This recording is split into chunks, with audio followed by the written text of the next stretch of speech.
አንዳንዱ መጥምቁ ዮሐንስ ይሉሃል፣ ሌሎቹ ኤልያስ ይሉሃል፣ ሌሎቹ ኤርሚያስ ወይንም ከነቢያት አንዱ ይላሉ አሉት። ማን ይላሉ? ኤርሚያስ ይሉሃል፣ ኤርሚያስ ነብይ ነው። ኤልያስ ይሉሃል፣ ነብይ ነው። ዮሐንስ ይሉሃል፣ ከነቢያት አንዱ ይሉሃል አለው።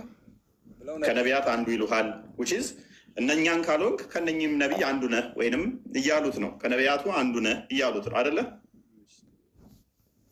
አንተ እንደጠየቅከን ክርስቶስ ነብይ ነው አይደለም ወይንስ አምላክ ነው ነብይ ነው የሚል ጥያቄ ነው።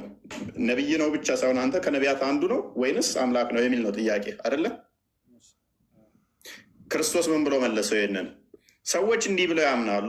ልክ ሙስሊሞች እናንተ እንደምታምኑት ከነቢያት አንዱ ነው ብላችሁ እናንተ ታምናላችሁ። ቺዝ እነ ሙሴ ነብይ ናቸው፣ እነ ኤልያስ ነብይ ናቸው። ከነዛ አንዱ ደግሞ ኢሳ አንድ ነብይ ነው ብላችሁ የምታምኑት አይደለ?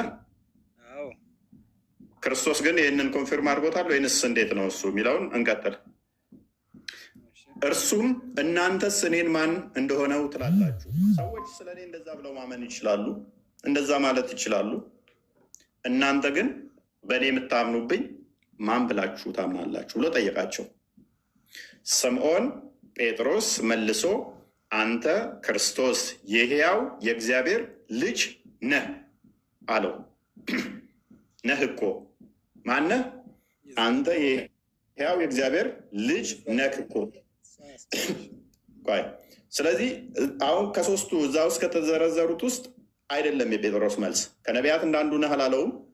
ኤርሚያስ ነህ፣ ኤልያስ ነህ፣ ዮሐንስ ነህ አላለውም። ወይንም ከነቢያት አንዱ ነህ አላለውም። ማነህ ነው ያለው? አንተ የሕያው የእግዚአብሔር ልጅ ነህ ነው ያለው። መለሳል። ከነቢያት ልትባል ትችላለህ። ቆይ ክርስቶስ ምን ብሎ መለሰ? የእነኛን አክሴፕት ያደረገው ወይንስ የጴጥሮስን? ኢየሱስ መልሶ እንዲህ አለው፣ የዮና ልጅ ስምዖን ሆይ በሰማያት ያለው አባቴ ምን አለው? አባቴ ውችዝ ጴጥሮስ አንተ ሕያው የእግዚአብሔር ልጅ ነህ ያልከኝ ትክክል ነህ። በሰማይ ያለው አባቴ አባት እንዳለው እየነገረው በሰማይ ያለው አባቴ እንጂ ስጋና ደም አልገለጸልህምና ብፁዕ ነህ አለው። እነኛ የስጋዊ እውቀት ስላላቸው በስጋዊ እይታ ብቻ ነው የተናገሩት። ይሄንኛው ግን ሰማያዊ ሚስጥር ስለተገለጠለት ጴጥሮስ የእሱን አክሴፕት አደረገውና ይሄ ስጋና ደም አልገለጸልህም አንተም አለው እኔም እልሃለሁ። ስለዚህ ኢየሱስ ምንድን ነው? የእግዚአብሔር የባህሪ ልጅ ነው። የእግዚአብሔር የባህሪ ልጅ ከሆነ የአብ የባህሪ ልጅ ከሆነ አባቱ አምላክ እንደሆነ እርሱ ምን ይሆናል ማለት ነው? አምላክ ነው። ሱረቱ ዙሩፍ አንዴ ሱረቱ ዙሩፍ ላይ 81ኛው ላይ ለአራማን ልጅ ቢኖረው ለልጁ ተተገዢዎች የመጀመሪያ ነኝ በል ይላል። ምክንያቱም ልጁም ገዢ ስለሚሆን። ስለዚህ በዚህ ጥያቄና መልስ መሰረት ክርስቶስ የአብ ልጅ ከሆነ ከነቢያት እንዳንዱ የሚለውን ካልተቀበለ፣ ኤርሚያስ ኤልያስ የሚሉትን እኛን የሰዎችን አሰምሽን ካልተቀበለ ያጸደቀው የጴጥሮስን ንግግር ከሆነ ስለዚህ ክርስቶስ ምንድን ነው? እርሱ የአብ የባህሪ ልጅ ነው፣ አምላክ ነው ማለት ነው። አሁን እኮ ሁለት አረክብኝ። አብ አለ፣ ከዛ የእሱም ልጅ ነው አልከኝ። የአብ ልጅ ነው ክርስቶስ። እንዴት አምላክ? እግዚአብሔር አይደለም እንዲ አምላኩ እግዚአብሔር እያለ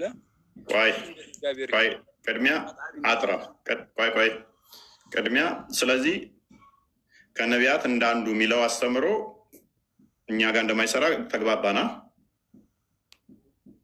መጽሐፍ ቅዱስ እየተናገረ ታምኑበታላችሁ? መጽሐፍ ቅዱስ ነው ምን የሚለው? አሁን ለምሳሌ እኛ ቁርአን ከተናገረ በቁርአን እናምናለን። ስለዚህ አሁን መጽሐፉ እንደሚናገረው ኢየሱስ የእግዚአብሔር ልጅ ነው አይደለ? ልጅ ነው። አባቱ እግዚአብሔር ነው። ኦኬ።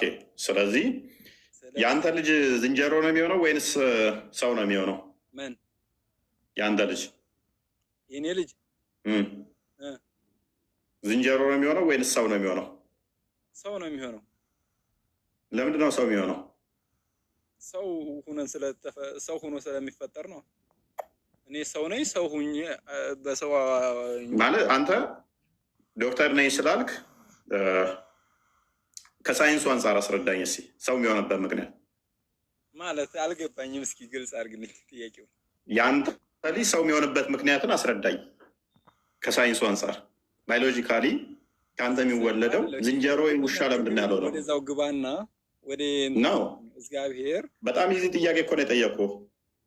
ከአንተ የሚወለደው ዝንጀሮ ወይንም ፈረስ ያልሆነበት ምክንያት ምንድን ነው? እኔ ሰው ሁኜ ስለወለድኩ። አንተማ ሰው ነህ እኮ ወይ ነው ዳት ለምን ዝንጀሮ ውሻ ሳትወልድ እኮ? እንዴት አሁን አንተ ወደ እግዚአብሔር እሱ የእሱ ልጅ ስለሆነ በጣም የዚህ ጥያቄ ነው። ዶክተር አለ ማለት ነው። ዋሽተናል። ዲኤንኤ ስትራክቸር አልተማርክም እንዴ? ክሮሞዞም እንትን አልተማርክም እንዴ? አይ እዛ ውስጥ ገባ። ዝም በል ኖርማል ኖ። በጣም የዚህ ጥያቄ እኮ ነው የጠየቁ። ማንኛውም አይደለም ዶክተር የሆነ ባዮሎጂ 1 ዓመት የተማረ እኮ ሰው ለምን ይወልዳል የሚለው የሚያውቀው እኮ ነው። የአንተ ዲኤንኤ እና የአንተ ክሮሞዞም ስትራክቸር እና የፈረስ አንድ ነው እንዴ? አንድ አይደለም እኮ። ስለዚህ ከአንተ የሚወለደው የአንተን ክሮሞዞም የእናት ሼር አድርጎ ነው የሚወጣው አይደል? 23 ክሮሞዞም። እሱን ተውና ወደ ኢየሱስ እንመጣ። እሱን አስረዳኝ። ስለዚህ በቃ እሺ። ስለዚህ አንዳንዴ እውቀት ካሌለ አስቸጋሪ ፓርቱ ለማስረዳት እንደዚህ ነው የሚከብደው። አየህ፣ እውቀት ቢኖር ኖሮ አሁን የጠየቁ ነገር ቀላል ነገር ነው፣ ትረዳ ነበረ። የአብ የባህሪ ልጅ ነው ካልን ከአብ የተካከለ ከእርሱ የተገኘ አምላክ ነው የሚሆነው ማለት ነው። ከእውነተኛ ብርሃን የተገኘ እውነተኛ ብርሃን። አንድ አደረበኝ። ስለዚህ እንደዛ ነው የምናምነው። ፕሊስ አደርብ ሚዩት አድርገው አንዴ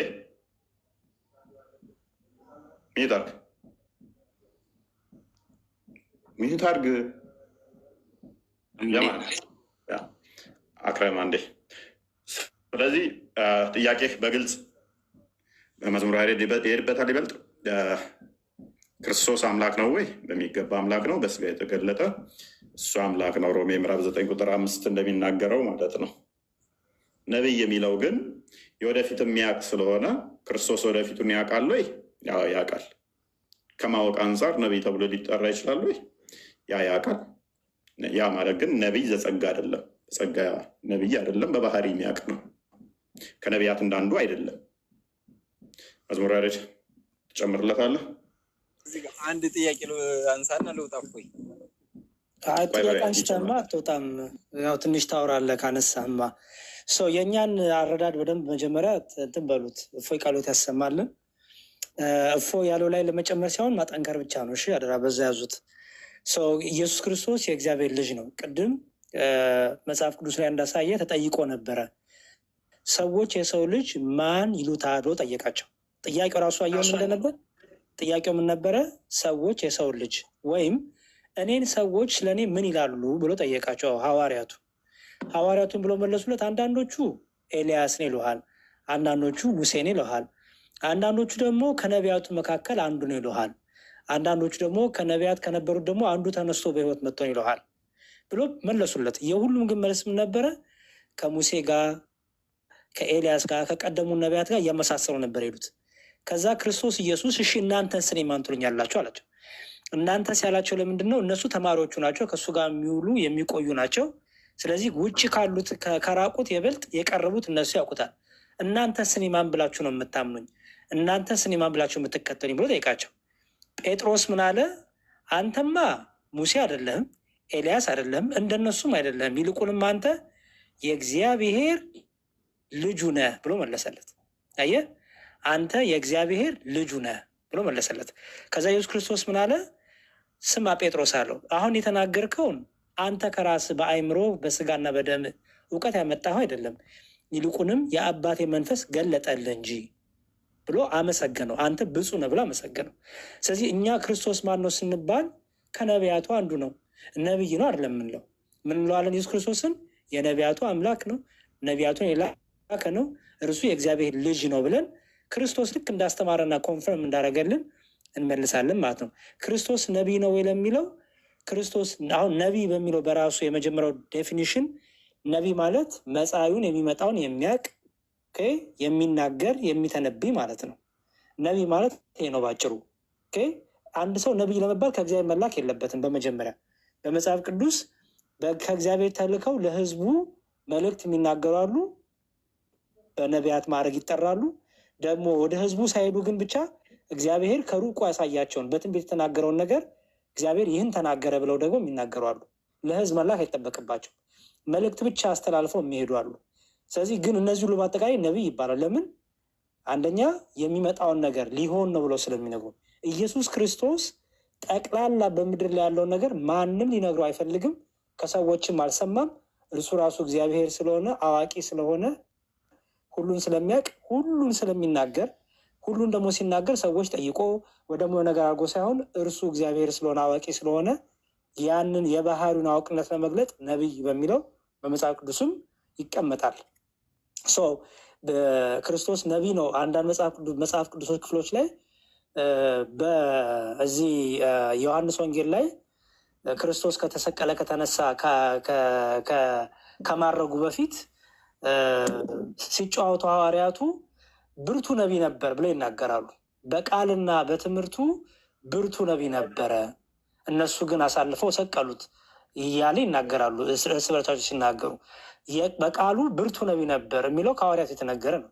ስለዚህ ብርቱ ነቢይ የሚለው እንደነ ሙሴ ለማለት ሳይሆን እርሱ ሁሉን የነገረን ነው፣ ሁሉን ያስተማረን ነው፣ ሁሉን ያውቃል። የማቴዎስ ወንጌል ምዕራፍ 24ን ስታነብ ስለሚመጣው ከመምጣቱ በፊት በዓለም ላይ ስለሚሆነው ነገር ሁሉ ኢየሱስ ክርስቶስ ነግሮናል። ስለዚህ ሁሉን ያውቃል፣ ጥበብን ሚስጥርን ይገልጣል፣ እርሱ የእውቀት ምንጭ ነው ስንል በዛ መልኩ ነቢይ በሚለው እናስቀምጠዋለን ማለት ነው። ገባሁን?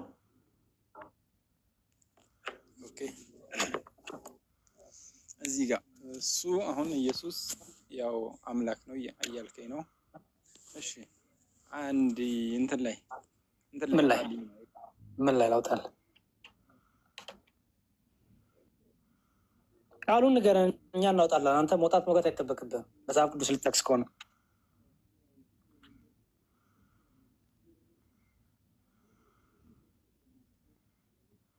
አረቶ ጀማል ሰቢር ወደ ኔክስት ለፍ ሰቢሩን ተቀበለው ይቀበሉ እንጂ እርሶ ወይ ሀቢብ ወይ እፎይ ተቀበሉ።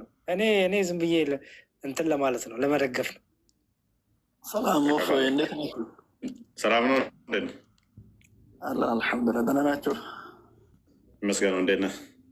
አልሐምዱሊላህ። ጥያቄ ነበረኝ እኔ።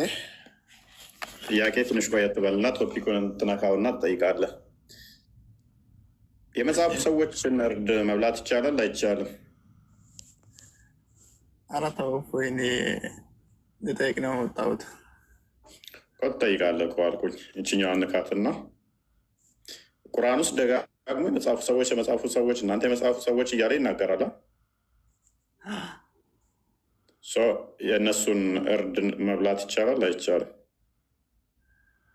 በአጠቃላይ ካላህ ውጭ ሌላ ካላህ ስም ሌላ ውጭ ያኔ ካላህ ውጭ የተረዳ ነገር መብላት አይቻልም በእስልምና።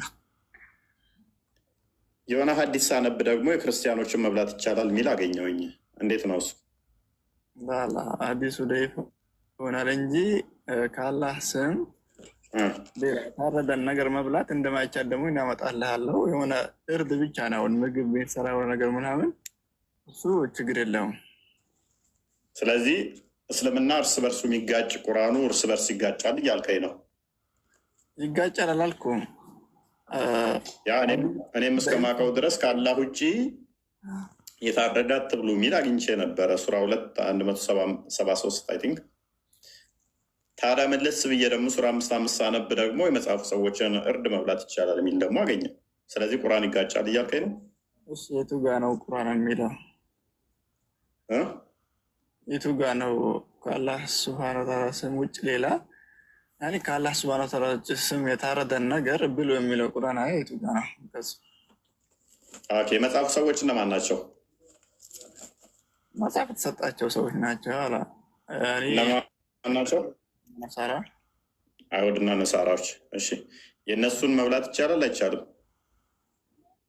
የእነሱን እኮ አይደለም፣ ከእነሱም ሆኖ መጽሐፍት ባልተቤት ሆኖ መጽሐፍ ከተሰጣቸው በኋላ በእስልምና ምን አሉ እኮ እነሱ ያመኑ አሉ።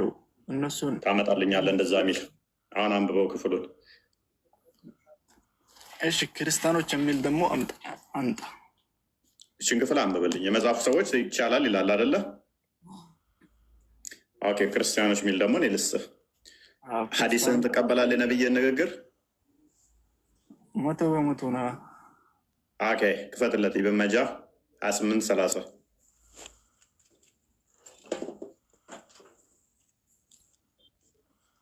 ይኸው ቀጥል፣ አንብበው። እሺ እንትን አረበኛ ሳይል ለኔ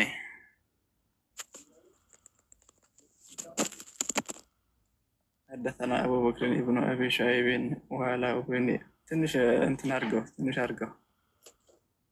وعلى ابن محمد قال حدثنا وكيع عن سفيان عن سمالك ابن حرب عن كميسة ابن كلب عن أبيه آمن صار كم لو جمرا بوكداش إيش سأل الرسول صلى الله عليه وسلم عن طعام النصارى فقال لا يختلجن في صدرك طعام ضارعة فيه نصارية إيكو أردنا والكوكو إني كريستيانو يسرط ميجب ساي من دنا ميلا قاي من دنا ميلا ترجمه طعام النصارى نميلو يا كريستيانو ميجب نميلو ترجمه إيه ترجمه تكونه سألت الرسول صلى الله عليه وسلم متى يتأيكوا جالا وسأل عن طعام النصارى سل ክርስቲያኖች ምግብ መብላት ይላል። እሺ እዚህ ጋር እኮ ቆይ ፕሊስ አታብራራ ተርጉሞ ምግቡማ ምግብ አነ ነገር እኮ መጀመሪያም ስማኝ ሶፋይ ምን አልኩ ፕሊስ ተርጉምልን ሐዲሱን ማረድ እኔ ያልኩ መጀመሪያ እርድ ነው እንጂ ምግብ ችግር የለም ብላለኝ። ተርጉምልን ያ አሂ ተርጉሞ እኔ ኮል ተረጉም አልኩም እኮ ስማኝ እኔንም ማለት ነው ምግብ መጀመሪያም ብላ ኧረ እኔ ምግብ መብላት ላይ ትደርሳላችሁ እኩል ቆይ ይሰጥሃል ተርጉመው ሐዲስ ነሳራ ማለት ነው ጣዕም ነሳራ ክርስቲያኖች ምግብ ማለት ነው እሺ ይኸው እዚህ ጋር ጎበዝ ክርስቲያኖች ምግብ እሺ ምግብ የሰሩት ምግብ ጣዕም ማለት ነው እኮ ምግብ መብላት ይፈቀዳል የክርስቲያኖች ምግብ መብላት ይፈቀዳል። የክርስቲያኖች ምግብ መብላት ይፈቀዳል። ክርስቲያኖች ሁሌም ሹር አይደለም እንበላው ስጋ እንበላለን የፈለገን ሁሉንም ምግብ እንበላለን። ፕሊስ ታርጋትባ ጀማል የክርስቲያኖች ምግብ መብላት ምን ይላል? ችግር የለውም ይፈቀዳል።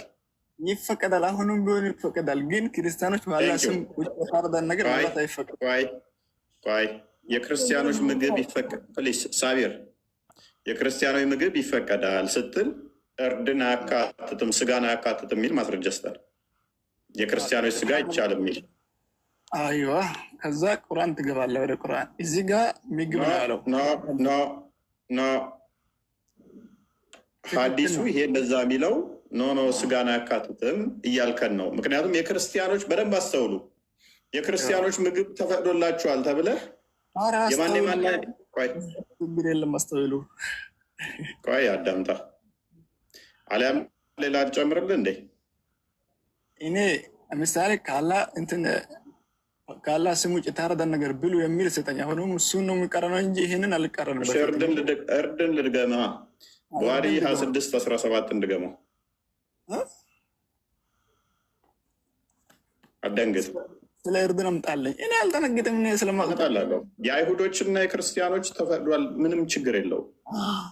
የሰሩት ምግብ ተፈቅዷል። አሁንም ተፈቅዷል። ያረዱትን ተፈቅዷል። አይሁዶችና ክርስቲያኖች ያረዱትን ትበላታለህ። እሱንማ አልበላም። ወይኔ ነብይ በልቷል። አንተ አትበላም። ከነብይ ትሻላለህ ማለት ነው።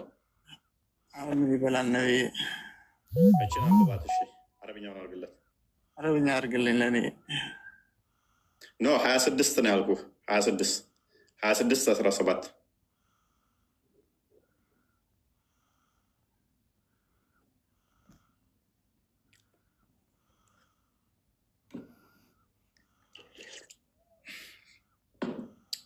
ሰቢር ይጠየፋል ከነቢዩ ይልቅ ሰቢር ይሻላል ማለት ነው። አራይት ቀጥል። እሺ አነ ይሁዲን ሚለው ጀምራ አንብቦ عن يهودي عن أنس بن مالك رضي الله عنه أن يهودي أتى النبي صلى الله عليه وسلم بشاة مسمومة فأكل منها فجاء بها فقيل ألا نقتلها؟ قال لا، فما زلت أعرفها في الهواية الرسول صلى الله عليه وسلم. تعالى هي من دون ملوكو إني قال توفي ቆይ ተርጉመው አትሰማኝም? አይኔን ተርጉመው ፕሊዝ ተርጉመው። ዶንት ፓኒክ ተርጉመው። ቀላል እኮ ነው ትርጉሙ። እሺ አሁንም ያመጣህልኝ ያለው ሌላ ነው። እኔ ያልኩ ተርጉመው ታረደን እርድ ብሉ የሚል አምጣ ነው ያልኩ። የክርስቲያንና የይሁዶች ምግብ ተፈቅዷል። ምን እንደበላ ላሳየ ነው። ተርጉመው ንገረው። ተርጉም ምናምን ችግር አለ? እኔ ካልተቀበልከኝ ተርጉመው ነጥብ ለመውሰድ ብቻ ነው። ሌላ እኮ አልፈለግከም አንተ እኮ ተርጉመዋ።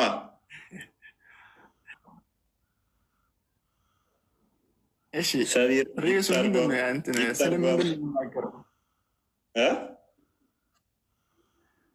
ፕሊዝ ተርጉመው እንጂ ለምን አይተረጎምም? ወይኔ እሺ ምን ይላል? እሺ አንተ ይሄ መጀመሪያ ርዕሱን ያመጣህበት ምክንያት ስለምንድን ይበላሉ ለማለት ነው? ተርጉምና ሰው ይፈርዳል። ለእኔ ነው የሚረዳው ያመጣሁት መረጃ ለአንተ ነው የሚለውን ሰቢር ያ ሰቢር ሰቦር አድርግና ተርጉመው እባክህ ተርጉመው።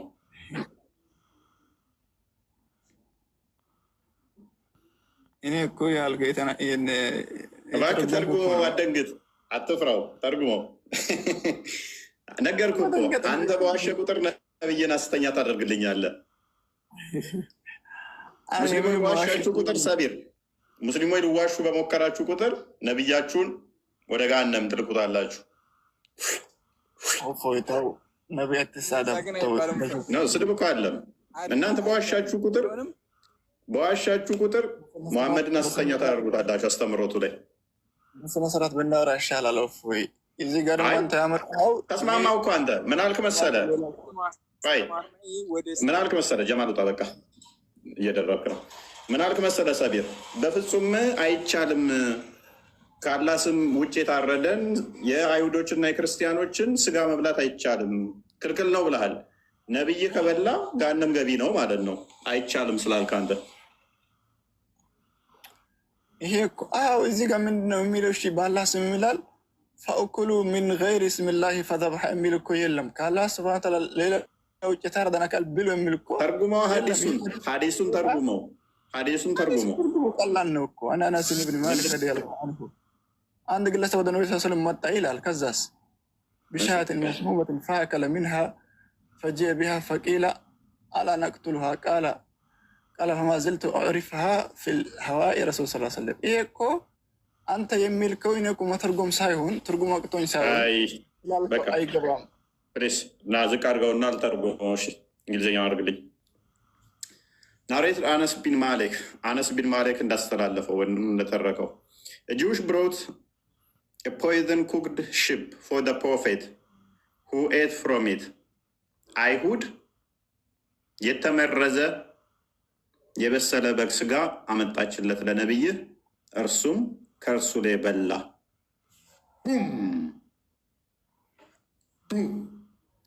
ስለዚህ መጽሐፉ ሰዎችን ምግብ መብላት ይቻላል ሲባል አይ ሽሮ ነው ስጋውን ሳይሆን የምትለው ነብይህ ቅርጥም ማርጎ በልቶ በዚህ ምክንያቱ ነው የልብ ደም ስሩ ተበጥሶ የሞተው።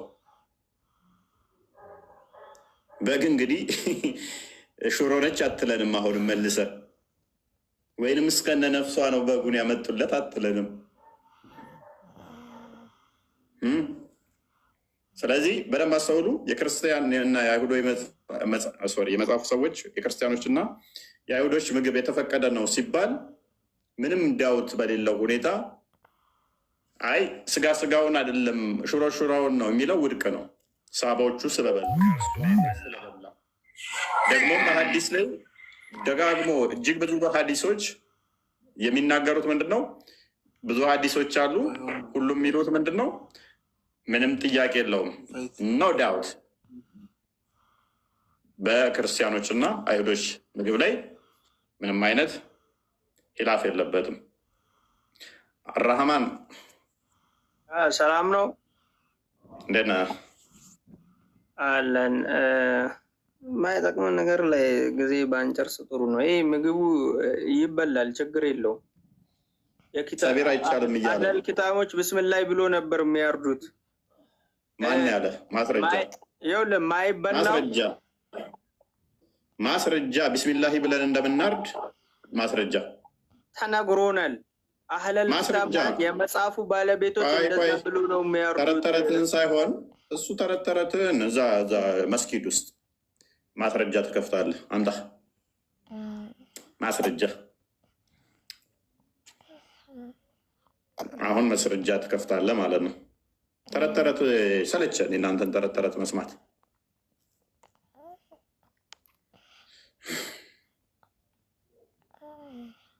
የውሸት ዘመን አብቅቷል። አሁን